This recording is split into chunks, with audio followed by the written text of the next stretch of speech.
Hello, and welcome to Witty Dating Wednesday. So, today we are going to go through the top 10 remodel enhancements you can do on your profile. So, let's do it. Let's just make those profiles exciting and attract what you butterflies deserve to have in your world. So, number 10. Look at your dating profile like a mini essay. You really want people to know who you are. So before you even put anything on, just brainstorm. Who am I? What makes me interesting? What kind of sets me apart from other people? And what do I want the world to know about me? So what I would say is look at it like when you go into a job interview.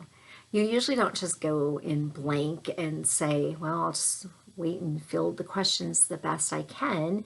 Usually you have 3 or 4 things you really want the panel to know about you. And you study these things, you remember these things, your accomplishments, things that you're really good at, your strengths, and scenario questions, and whatever they ask, you are able to take that information and kind of frame it in a way to provide it to them to get to know, for them to get to know you better. And so do the same thing. And if you really, you're brainstorming about you and your uniqueness and like, I don't really know what sets me apart from anyone else. Well, then get a different personality, obviously. I'm just kidding. But then maybe what you do need to do is think about, maybe I need some new interests. Maybe I need to kind of like light a fire under myself for a bit and do that, but put that in there. Let the world know kind of who you are. So number 9, be mindful of your background in your images. Today, everyone is a little bit of a creeper. Yeah, with technology, they're able to zoom in on the dead fish in the background. Gross. They're able to see, kind of the messy kitchen. They don't want to go get busy in that messy kitchen. So make sure what you're presenting to the world is what you want to be presenting to the world. So just be very, very mindful about that. Also, pay attention to, it's so obvious, when someone has cropped out someone that they were obviously intimately involved with in a picture. So look at the imagery and think, does this look fresh and clean and, really reflective of who I am most of the time, And so put that out there. It matters. It does matter. Number 8, you all know this one, all of you. There's still, I'm going to say 65% of you that don't do a great job at it. So use positive language. Look at your profile and even maybe pay attention to how you're speaking with people and think, how many negative words are you using? It's just simple tweaks. You can say the same thing in a positive way. You really can. And we know positivity is going to draw people to you. Negativity, it repels people. We have enough of that in our world, right?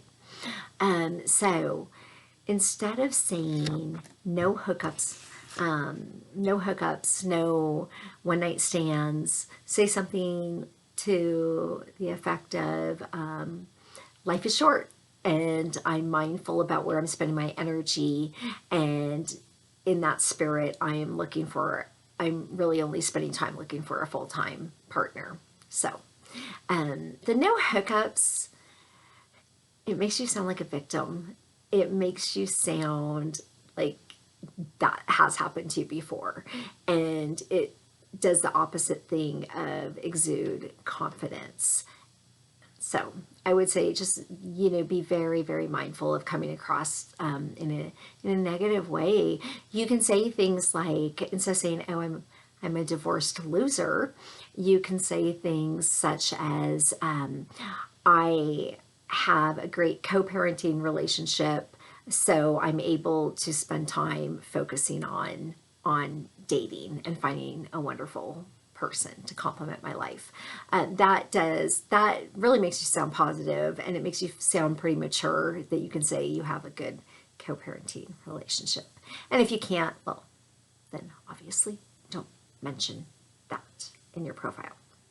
So, okay, number 7, quirky. People like someone that has something a little different about them. You don't have to wear a million different hats. Just something that maybe sets you apart from everybody else. Saying I like film noir and enjoying those movies with popcorn and mustard is a good time, which it is. Judgmental. It is. So if you haven't tried it, don't knock it. But that sounds a lot better than I like to watch movies. Be specific about the genre, be specific about, set the stage a little bit. It's more multidimensional than just, so number 6, value add. So what is your value add? What do you bring to the table?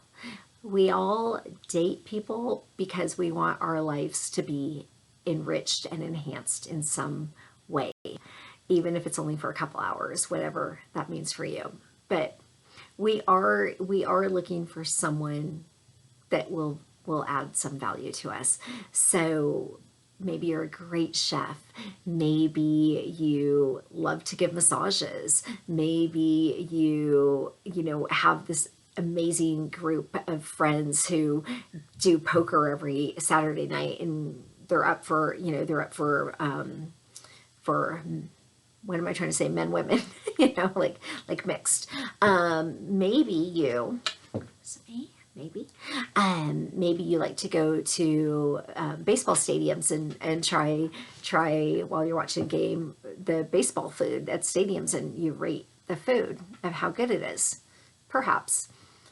Maybe Red Sox is the best stadium in the world. I don't know.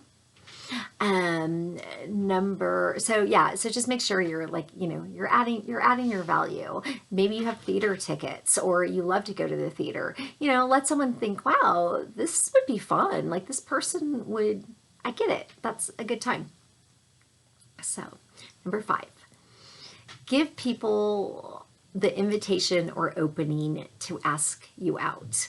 And I'm not saying like on the first date, but I think it's nice on the profile when you say something such as, I love trying, mom and pop restaurants that are not chains.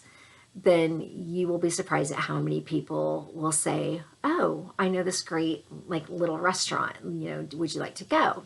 It's very non-threatening if they already know that you like something. So put it out there. I like to go bird watching in different parks. Horse shows are kind of my thing, or I like to watch football games, and maybe we could a good date to me is betting on a football game and the loser buys dinner. Just something that can get a lot of conversation going with someone. And instead of them saying, oh, I don't know if this person, they might be out of my league, or they might, not want to date me, they have something kind of fun that they can at least ask you about. And so that's kind of fun. So number four, original speech. So I'm going to allow each and every one of you to have a big, and I mean a big scoop of ice cream for every single time you have read one of the following things. I am looking for my partner in crime. I am looking for you to get me off of the site. Don't love that. It's kind of like, it's not my job to do anything for you yet because I haven't met you yet. And maybe I take things too literally, but I don't know. I find it a little off-putting, or assuming. I don't know. I don't love that language. Or my children are amazing and they mean the world to me and they're my priority. Yes, dum-dum. Of course. Of course your children are the priority, as well they should be. But to the world, I'm not really sure why you're trying to convince the world that your children are the world to you. I mean, I think you can say that, and I think you can say that in so many more interesting ways. I think you can say, you know, if your children are kind of young, you know, I like to take my little ones. We go to the museums, the new museum exhibitions, or you know, we like to take cooking classes together, or you know, I get to spend a lot of my time at baseball games with my youngsters. I mean, you can say things that show you're very involved with your children without trying to like convince other people that they are the best thing in the world. I mean, of course they are. Of course they are. Of course they are. But just maybe try to make it a little more original.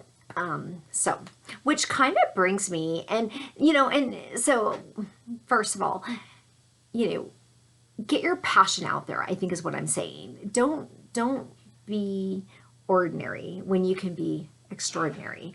And there's a lot of little ways to do that. So no one wants to have a dead, so they don't really want to feel like you're really boring with your language, right? Like give them a teaser that you might be exciting in some ways in this world.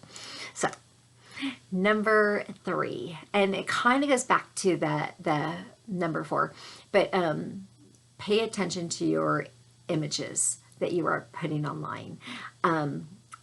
I personally don't understand why so many people will have one picture of themselves and then 5 pictures of their children, unless you're trying to attract a pedophile. Okay, I'm kind of joking, but I also think it is a little weird to me that you're putting all these things out about your kids to the world. I would just say, you know, I don't know, it's your own comfort level, but I don't really see the need for that, or maybe in one. Also, just with other things, like people take pictures of like a Starbucks cup of coffee. We all have access to Starbucks. We all know what the coffee looks like. So that's not really showcasing you. I think research says between 4 to 6 pictures is kind of like the sweet spot. I would say 3 of them should be you. And then, you know, a group thing and an activity. I mean, there's all kinds of different things people say, but they shouldn't be, you know, unless you win for growing the best cucumber. That might be kind of cool, or tomato or whatever. You have this beautiful garden. You can maybe show one picture of that, but it's weird that someone will have so many pictures that it's not of the person, and you're kind of like, I don't really know why you're showing me all this. So just something to think about. They want to get to know you. Number 2, be seen as someone that you'd like to know. So go through all these things on your profile and then think, is this someone that I would like to know? Am I putting in enough of myself without, you know, in a very positive, you know, breezy, I'm fun. Like we date to have a connection. We date, you know, for a lot of people, ultimately to sleep with someone, long-term, short-term. Put those things out there so they can see who you are. We date to make our lives better. So look at your profile, kind of like step out of yourself for a second, and you might be surprised at like what you've missed, what you have or have not done. So that's another thing I would advise. And then you've done that, and boom, it's go time. It's exciting, and you're like, yeah, this is going to be it, and it probably will. But the number one thing I want people to do, have someone else look at it, because you're honestly probably a horrible actual expert in yourself. You know, we're so caught up in our own heads, we don't see sometimes what we're showing. So a trusted friend, relative, neighbor, I don't know, whoever you think has a good eye. You know, I knew this one girl and she was like, I don't know what's happening. She actually had a guy at work that she was comfortable enough with him, but she didn't necessarily like him, but she thought he will tell me the truth. Like we don't have really a close relationship. He's not gonna use kid gloves. He's very do. And he was, and he told her some really good advice. So, yeah, good. And no, it wasn't me. It wasn't me. All of a sudden I feel like I have to say that, but it wasn't. It was before I actually knew her. So that's really all I have today. You know, get out there. There are so many great people you can connect with, and hopefully you connect with what you want to connect with. Yeah? Yeah, of course. So have fun, live your best, most inspired, enchanted life. And until next Wednesday, feed yourself first.